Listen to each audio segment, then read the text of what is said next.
নমস্কার, আমি সমিতা শাস্ত্রী।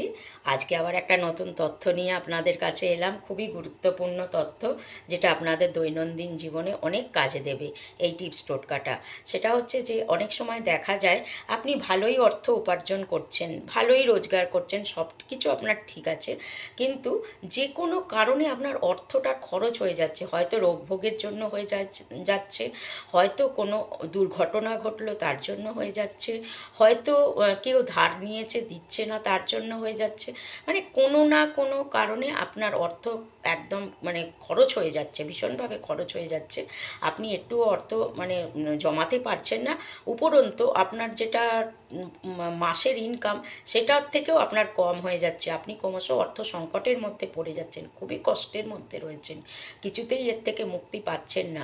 অথচ আপনার কোনো উপায় নেই, আপনার উপার্জন কিন্তু ঠিকই আছে, কিন্তু আপনার নানা দিক থেকে নানা অঘটন দুর্ঘটনা অসুখ বিসুখে আপনার অর্থ ব্যয় হয়ে যাচ্ছে।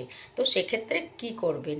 সেক্ষেত্রে আপনারা এটাই করতে পারেন যে আপনারা প্রত্যেক সোমবার করে মহাদেবের সকালবেলায় উঠে মানে উপোস করলেন, স্নান করলেন, কাঁচা বস্ত্র পরলেন, মহাদেবের চরণে, মহাদেবের লিঙ্গের ওপরে আপনারা তিল, দুধ দই ঘি মধু গঙ্গা জল সঙ্গে তিল মিশিয়ে সেই মিশ্রিত জল মহাদেবের মাথার উপরে ঢালুন। এবার সেটা ডাইরেক্ট ঢালবেন না, প্রথমে বেলপাতা নেবেন, সেটার মসৃণ দিকটা মহাদেবের মাথার উপর রাখবেন, রেখে তার উপরে ওই পঞ্চামৃতের সঙ্গে তিল মিশ্রিত জলটা ঢালুন।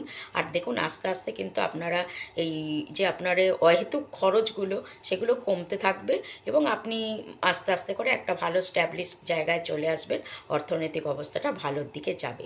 ভালো থাকুন, সুস্থ থাকুন।